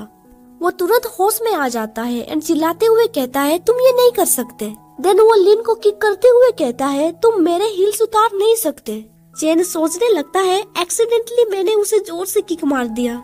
इसके लिए चैन उससे माफी मांगने लगता है। लिन कहता है हम दोनों साथ में रोड पे चल रहे थे पर सडनली तुम बेहोश हो गई। मुझे लगा कि तुमने ज्यादा पी रखी होगी, इसीलिए मैं तुम्हें अपने घर लेके आ गया। चैन कहता है मैंने बस आधा बियर ही पिया था, मैं ड्रंक नहीं हूँ। देन वो आगे कहता है मैनेजर ऊ ने मुझे बियर दिया था, मुझे लगता है उसने मेरे बियर में कुछ नशीली चीज मिलाई थी। शायद इसी रीजन की वजह से जी चैन ने उसे भगा दिया था। ये सुन के लिन कहता है, मुझे पहले से पता था मैनेजर ऊ बिल्कुल भी अच्छा पर्सन नहीं है, पर मैंने एक्सपेक्ट नहीं किया था कि वो इस तरह की हरकत कर सकता है। चाहे कुछ भी हो जाए, फ्यूचर में तुम उस लड़के से दूर रहना। चैन कहता है, हाँ मैं समझ गई। लिन उसका हाथ पकड़ते हुए कहता है, बहुत रात हो चुकी है, तुम आज रात यहीं पे क्यों नहीं रुक जाती। चैन सोचता है, अगर मैं यहाँ पे रहूंगा तो मेरा सीक्रेट रिवील हो सकता है, इसीलिए वो लिन से कहता है, नहीं, मेरी सिस्टर इसके लिए अलाउ नहीं करेगी। अगर उसे पता चलेगा कि मैं किसी लड़के के घर पे थी तो वो मुझसे गुस्सा करेगी। देन चैन वहाँ से जाते हुए कहता है, मेरा घर ज्यादा दूर नहीं है, मैं चल के वहाँ तक पहुँच जाऊंगी। लिन उससे कहता है, जरा रुको, तुमने मुझे अभी तक एक चीज नहीं दी है। ये बोल के लिन उसे सडनली किस कर लेता है एंड उसे बोलता है, तुमने मुझे गुड बाय किस नहीं दिया था। चलो मैं तुम्हें वापस छोड़ देता हूँ, तुम्हारे बॉयफ्रेंड होने के नाते तुम्हें घर छोड़ना मेरी जिम्मेदारी है। इसके बाद सीन शिफ्ट होता है। हमें चैन को दिखाया जाता है जो अपने कमरे में बैठा हुआ था। वो फोन में देखते हुए सोच रहा था 3 दिन गुजर चुके हैं पर लिन ने मुझे अगेन कांटेक्ट नहीं किया है। देन वो कहता है, नॉर्मली देखा जाए तो जो लोग एक दूसरे को पसंद करते हैं वो हर दिन मिलते हैं, पर क्या वो सच में मुझसे डेट करना चाहता है। देन वो सोचने लगता है, उस दिन मैंने उसे किक किया था, क्या इसके लिए वो मुझसे गुस्सा है। देन वो आगे सोचता है, नहीं, उसके बाद उसने मुझे किस किया था, वो मुझ पे गुस्सा नहीं था, इसीलिए तो उसने मुझे किस किया। तभी सडनली उसे लिन का कॉल आता है। वो सोचने लगता है, फाइनली उसने मुझे कॉल कर दिया। देन वो आगे सोचता है, नहीं, उसने चैन का नंबर में कॉल किया है। वो कॉल रिसीव करते हुए सोचता है, मैं तो बिना बजाय खुश हो रहा था। लिन उसे कहता है, चैन अभी तक तुमने कोई जॉब नहीं ढूंढा है ना, मैं चाहता हूँ कि तुम फिर से लिन कंपनी ज्वाइन करो एंड अपना मैनेजर पोजीशन को फिर से संभालो। चैन कहता है, डायरेक्टर लिन, क्या आप मुझसे मजाक कर रहे हैं? आप चाहते हैं कि मैं फिर से ज्वाइन करूं? क्या आपने लिन फैमिली को नहीं छोड़ा है? लिन कहता है, मैं फिर से डायरेक्टर के पोजीशन में आ चुका हूं। अगर तुम वापस आना चाहते हो तो फिर मैं तुम्हारा सैलरी 20% बढ़ा सकता हूं। क्या तुम्हें ये ऑफर सेटिस्फाई लगा? चैन कहता है, आखिर जी चैन इसके लिए कैसे मान सकता है? लिन कहता है, जब तुम कंपनी वापस आ जाओगे तुम्हें इन सब क्वेश्चंस का आंसर मिल जाएगा। अभी तुम्हें कंपनी वापस आना है एंड चेयरमैन से मिलना है। बस इतना याद रखना कि चेयरमैन जो भी कहेगा तुम्हें उसे एक्सेप्ट करना होगा। इसके बाद सीन शिफ्ट होता है एंड हमें चेयरमैन का ऑफिस दिखाया जाता है। आज चैन चेयरमैन से मिलने के लिए गया हुआ था। चेयरमैन कहता है, तुम चैन हो ना? लिन ने तुम्हारे बारे में मुझे बताया था, तुम 2 सालों से मार्केटिंग डिपार्टमेंट में काम करते आ रहे हो। चैन कहता है, हाँ आपने सही कहा। चेयरमैन कहता है, एक्चुअली लास्ट वीक मैंने तुम्हारा रिकॉर्डिंग रिसीव किया था, पर जब मैं हॉस्पिटल से डिस्चार्ज हुआ मुझे कुछ इम्पोर्टेंट काम करना पड़ा, इसीलिए मैं तुमसे जल्दी से मिल नहीं पाया। ये सुन के चैन हैरान हो जाता है। वो सोचने लगता है आखिर वो किस रिकॉर्डिंग की बात कर रहे हैं। चेयरमैन कहता है, जब मैं कुछ महीनों के लिए यहाँ से चला गया था मुझे यकीन था कि जी चैन सब कुछ अच्छे से संभालेगा, पर मैंने इमेजिन नहीं किया था कि वो ऐसा कुछ कर सकता है। जब मुझे इसके बारे में पता चला तब मैंने उसे चेयरमैन के पोजीशन से हटा दिया। देन चेयरमैन अपना हाथ आगे बढ़ाते हुए कहता है, तुम्हारे जैसे हार्ड वर्किंग पर्सन को ढूंढना इतना आसान नहीं है। मैं बिलीव करता हूँ कि तुम फ्यूचर में हमारे साथ काम करोगे। ये सुन के चैन उसके साथ हैंडशेक करता है। चेयरमैन कहता है, वर्क प्लेस पे अगर तुम्हें किसी भी चीज की जरूरत होगी तो मुझे बता देना। इसके बाद चैन डायरेक्टर का ऑफिस जाता है। वो लिन से पूछता है, डायरेक्टर लिन, क्या आप मुझे बता सकते हैं कि चेयरमैन किस रिकॉर्डिंग की बात कर रहे थे? उन्होंने ऐसा क्यों कहा कि मैंने उन्हें रिकॉर्डिंग भेजा था? लिन कहता है, जब हम दोनों यांग एंड जी चान से मिलने के लिए गए थे तब मैंने सारे रिकॉर्डिंग रिकॉर्ड कर दिए थे। मैंने वो रिकॉर्डिंग तुम्हारे नाम से उन्हें भेजा था। चैन कहता है, अगर आपके पास वो रिकॉर्डिंग था तो आपने पुलिस में कॉल क्यों नहीं किया? लिन कहता है, क्या तुमने पुलिस को कॉल करने की बात कही? तुम कितने बुद्धू हो? क्या तुम सोच रहे हो कि 30 मिलियन के लिए जी चैन जेल चला जाएगा? अगर मैंने पुलिस को कॉल कर दिया होता तो क्या तुम्हें लगता है कि चेयरमैन शांति से बैठा रहता? वो अपने प्रीशियस सोन को बचाने के लिए कुछ भी कर सकते थे। हालांकि उनके विचारों में वो सोचते हैं कि हम दोनों का बस खून का रिलेशनशिप है। वो मुझे हेट करते हैं क्योंकि वो सोचते हैं कि वो फादर एंड सन को अलग कर देगा। चैन कहता है, तो तुमने पहले से ही डिसाइड कर लिया था कि तुम्हें क्या करना था? उस दिन जब हम यांग से मिलने के लिए गए थे तब तुम मुझे एडवांस में भी बता सकते थे। मैं एक्टिंग करने में तुम्हें कोऑपरेट करता। उस दिन मैं बुद्धू बन गया। मैं सोच रहा था कि तुम अपना पोजीशन छोड़ दोगे। पर तभी उसे कुछ रियलाइज होता है। वो घबराते हुए कहता है, अभी मुझे सब कुछ पता चल रहा है। तुमने मुझे इसके बारे में नहीं बताया क्योंकि तुम चाहते हो कि मैं तुम्हारे प्रति ग्रेटफुल महसूस करूं, जिसकी वजह से चमी खुद को तुम्हारे बाहों में सौंप देगी। देन चैन आगे कहता है, अगर मेरे नाम से चेयरमैन ने वो रिकॉर्डिंग रिलीज कर दिया तो तुम्हारे ऊपर जितने भी चार्जेस थे वो सब हट जाएंगे। तुम एक विलेन हो जो फादर एंड सन के बीच दरार पैदा कर रहा है। उस रिकॉर्डिंग से चेयरमैन को ऐसा लग रहा होगा कि तुम एक अच्छे बॉस हो जो जस्टिस के लिए अपने एम्प्लॉइज को प्रोटेक्ट करता है। मैं जो कह रहा हूँ वो सही कह रहा हूँ ना? ये सुन के लिन कहता है, मैं हमेशा से जानता था कि तुम एक स्मार्ट पर्सन हो जो हर चीजों के बारे में अच्छे से समझ सकता है। चैन कहता है, तुमने शुरू से सब कुछ प्लानिंग कर लिया था। मैं कितना बुद्धू हूँ, तुमने मेरा इस्तेमाल किया। देन चैन आगे कहता है, शुरू से ही तुम चमी से सीरियस नहीं थे ना? लिन कहता है, तुम्हें जो जानना चाहिए था तुमने वो जान लिया, पर मेरे इमोशनल अफेयर से तुम्हारा कुछ लेना देना नहीं है। चैन वहाँ से जाने लगता है, पर जाने से पहले वो लिन से कहता है, मुझे तुम्हारे बारे में पता चल गया। चमी को भी जल्द ही पता चल जाएगा। उसे पता चल जाएगा कि तुम असली में कौन हो। ये सुन के लिन गुस्से से कहता है, चमी के बारे में तुम्हें कोई भी नॉनसेंस बातें नहीं करनी है। अगर तुमने ऐसा किया तो मैं प्रॉमिस करता हूँ तुम्हारे पास जो भी रहेगा वो सब कुछ डिस्ट्रॉय हो जाएगा। ये सुन के चैन शौक में पड़ जाता है। वो बिना कुछ बोले वहाँ से निकल जाता है। चैन सोच रहा था, यांग सूली मुझे इस्तेमाल कर रही थी, मैं उसके हाथों से तो बच के निकल गई, पर लिन भी वैसा कर रहा है। तभी चैन किसी को बातचीत करते हुए सुनता है। मैनेजर ऊ सेक्रेटरी से कह रहा था, क्या लिन अभी ऑफिस में है? सेक्रेटरी कहती है, मैनेजर ऊ मुझे माफ कर दीजिए, डायरेक्टर लिन ने कहा कि वो तुम्हें देखना नहीं चाहते हैं। मैनेजर ऊ कहता है, क्या वो मुझे देखना नहीं चाहता है? पर मैं जानना चाहता हूँ उसने मुझे फायर क्यों किया। तभी वहाँ पे लिन पहुँच जाता है। लिन उससे कहता है, 3 दिन पहले तुम बार में एक लड़की को परेशान कर रहे थे। तुमने उसके ड्रिंक में नशीली चीज मिलाई थी। वो लड़की मेरी गर्लफ्रेंड है। ये सुन के सेक्रेटरी हैरान हो जाती है एंड सोचती है, क्या उसने गर्लफ्रेंड कहा? मैनेजर ओ कहता है, इसका मतलब ये हुआ कि पर्सनल रीजन की वजह से तुमने मुझे निकाल दिया। लिन कहता है, मैंने तुम्हें रीजन एक्सप्लेन कर दिया है, अब तुम यहाँ से जाओ। ये सब कुछ देख के चैन भी बहुत ज्यादा परेशान लग रहा था। इसके बाद सीन शिफ्ट होता है। कुछ दिनों के बाद लिन चैन को मैसेज करता है, चमी क्या तुम आज फ्री हो? क्या तुम मेरे साथ सुशी रेस्टोरेंट चलना पसंद करोगी? इसके बाद हमें दिखाया जाता है चैन सुशी रेस्टोरेंट जा रहा होता है। वो सोच रहा था, पता नहीं मैं लिन को कैसे फेस करूंगा। क्या मुझे ऐसे प्रिटेंड करना होगा जैसे कि मुझे कुछ पता ही नहीं है। इसके बाद हमें दिखाया जाता है वो दोनों सुशी रेस्टोरेंट पहुंच चुके थे। चैन बहुत ही ज्यादा उदास लग रहा था। तभी लिन उसे फूड ऑफर करते हुए कहता है, तुम्हें क्या हो गया? तुम आज कुछ खोई खोई लग रही हो। तुम इतनी उदास क्यों लग रही हो? चैन कहता है, ऐसा नहीं है, मुझे बस खाने का मन नहीं कर रहा है। लिन कहता है, क्या तुम्हें कुछ और खाना है? हम दूसरे रेस्टोरेंट में भी जा सकते हैं। चैन कहता है, नहीं, तुम्हें सुशी पसंद है ना? लिन कहता है, ऐसा नहीं है कि मुझे सुशी बहुत ही ज्यादा पसंद है, पर हम दोनों पहली बार सुशी रेस्टोरेंट पे मिले थे, मुझे लगा कि तुम्हें सुशी पसंद होगा। चैन कहता है, तुम्हें इतनी छोटी चीजें भी याद है। लिन कहता है, मुझे सब कुछ तो याद नहीं रहेगा, अगर मैं फ्यूचर में कुछ गलत करूंगा तो तुम मुझे एडवाइस दे सकती हो। ये सुन के चैन कोई भी रिप्लाई नहीं देता है। रेस्टोरेंट से बाहर निकलने के बाद वो दोनों पार्किंग लॉट की ओर जाने लगते हैं। लिन उसके कंधे पे हाथ रखते हुए कहता है, तुम खोई सी लग रही हो, तुम मुझे बता सकती हो तुम्हें प्रॉब्लम क्या है? चैन कहता है, मैं सोच रही थी हम दोनों जल्दबाजी में डेटिंग कर रहे हैं, हम दोनों एक दूसरे को ठीक से जानते भी नहीं है। तभी लिन कहता है, क्या चैन ने तुमसे कुछ कहा है? ये सुन के वो घबराने लगता है। चैन कहता है, हाँ, उसने मुझे तुम्हारे बारे में बुरा भला कहा। उसने मुझे ये भी कहा कि मुझे तुम पे ट्रस्ट नहीं करना चाहिए। लिन कहता है, मुझे पता नहीं उसने तुमसे क्या कहा है, पर उसने जो भी कहा वो डेफिनेटली सच नहीं है। उसे ऐसा लगता है कि जी चैन को पकड़ने के लिए मैंने उसका इस्तेमाल किया। चैन पूछता है, क्या ये सच है? लिन कहता है, हाँ, मैंने उसका फायदा उठाया है। अगर मैं ना रहता तो यांग सूली उसे जेल भिजवा देती। चैन तुम्हारा रिलेटिव है, इसीलिए मैंने उसे बचा लिया। देखा जाए तो वो एक मीन पर्सन है जो अपने प्रॉफिट के लिए किसी को भी धोखा दे सकता है।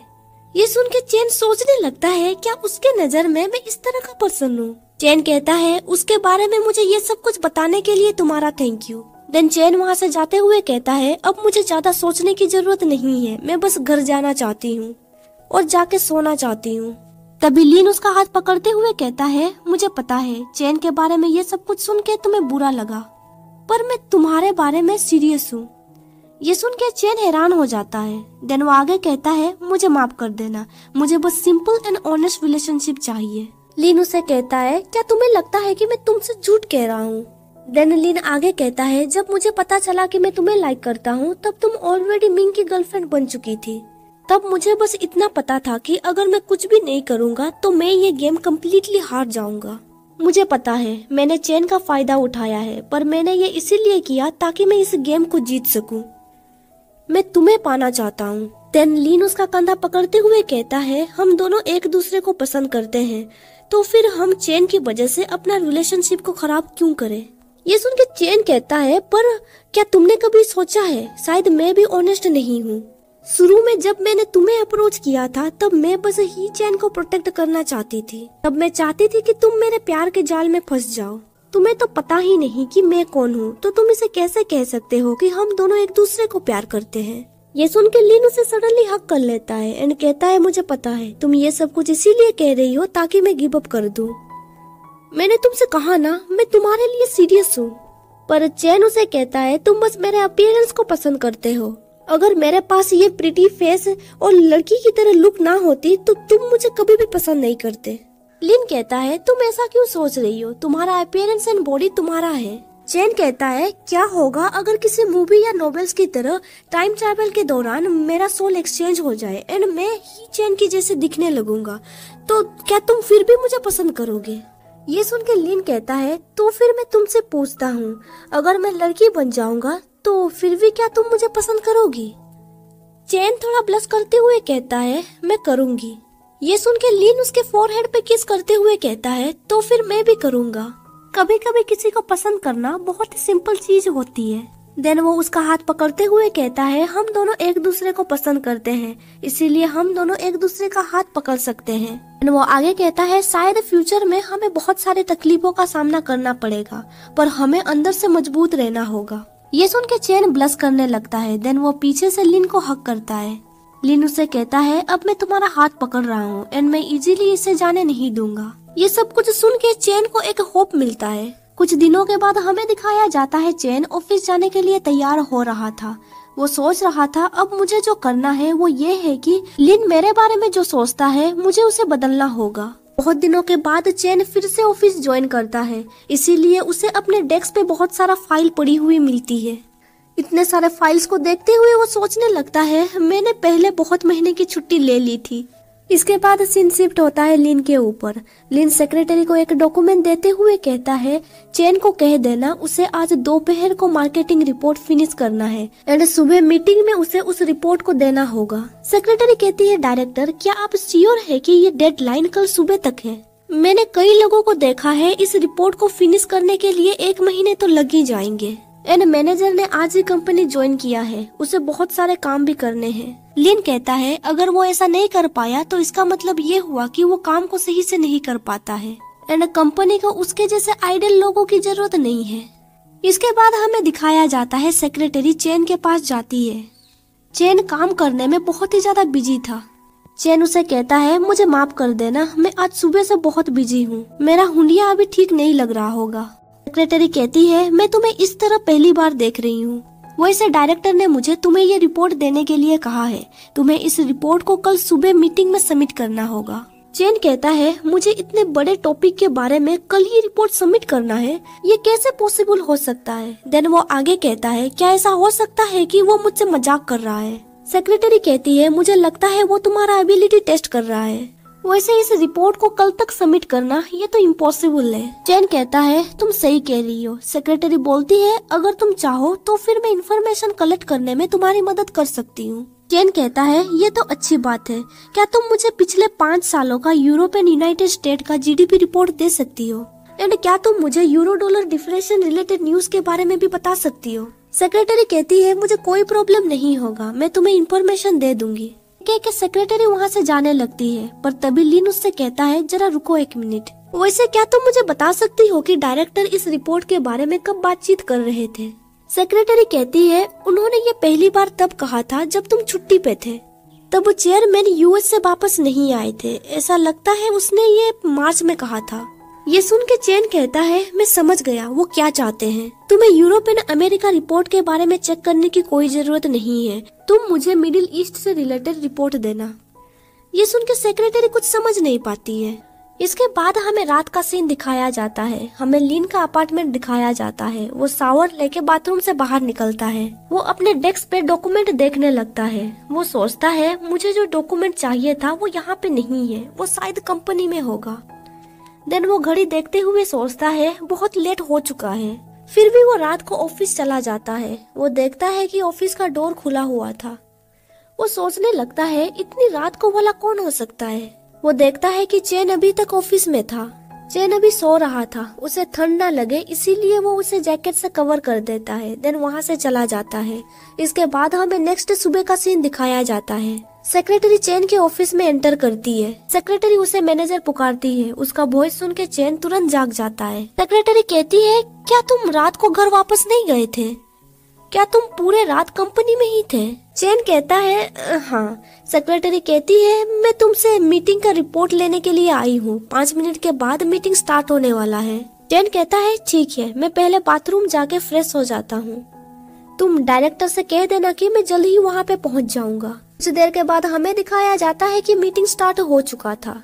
एक पर्सन कह रहा होता है कि यूरोप एंड अमेरिका का मार्केट अभी भी वर्ल्ड का सबसे बड़ा मार्केट है। हालांकि यूएस डॉलर एंड यूरो नीचे गिर चुका है, पर ये टेम्पररी के लिए है क्योंकि अभी पेंडेमिक चल रहा था। हमारी तरह ही बहुत सारे internet marketing companies Europe and America में सही से ऑपरेट नहीं कर रहा है। तभी वहाँ पे चेन आ जाता है। वो कहता है मुझे माफ कर देना, मैं लेट हो गया। वो पर्सन आगे कहता है ये समय हमारे लिए सही रहेगा यूरोप एंड अमेरिका में मार्केट फैलाने का। अभी सारे कॉम्पिटिटर वीक होंगे। उसकी बातें सुनने के बाद लिन कहता है क्या किसी के पास दूसरा ओपिनियन है? लिन अपना हाथ उठाता है एंड मार्केटिंग के बारे में बहुत लंबा चौड़ा भाषण देने लगता है। शॉर्ट में कहा जाए तो वो मिडिल ईस्ट में मार्केटिंग बिठाने के बारे में बातचीत कर रहा था। उसकी बातें सुनने के बाद लिन कहता है अपना मार्केटिंग रिपोर्ट लेके आओ। उसका मार्केटिंग रिपोर्ट देखने के बाद लिन कहता है तुमने बस कुछ ही पेजेस ही बनाए हैं, तुमने सही टाइम पे अपना रिपोर्ट फिनिश नहीं किया एंड तुम इस मीटिंग को इंटरप्ट कर रहे हो। चेन कहता है मैं माफी चाहता हूँ, मेरे पास ज्यादा समय नहीं था। लिन कहता है तुम अपना रिपोर्ट लो एंड यहाँ से बाहर निकल जाओ। उसके जाने के बाद जो पर्सन यूरोप एंड अमेरिका में मार्केटिंग बिठाने के बारे में बातचीत कर रहा था वो लिन से पूछता है क्या आप मेरे ओपिनियन से एग्री हुए? लिन कहता है नहीं, बल्कि मैं चेन के ओपिनियन से एग्री हूँ। ये सुन के वो पर्सन एंड सेक्रेटरी कुछ समझ नहीं पाते हैं। यहाँ पे सीजन 1 खत्म हो जाता है। सीजन 2 अभी तक रिलीज नहीं हुआ है। जब रिलीज हो जाएगा मैं उसे भी एक्सप्लेन कर दूंगी। वीडियो के आखिरी तक बने रहने के लिए आप सबका थैंक यू। अगर आपको मेरी वीडियो पसंद आती है तो आप मेरे चैनल को सब्सक्राइब कर दीजिए। अब मिलते हैं अगले वीडियो पे, तब तक के लिए मैं चलती हूँ।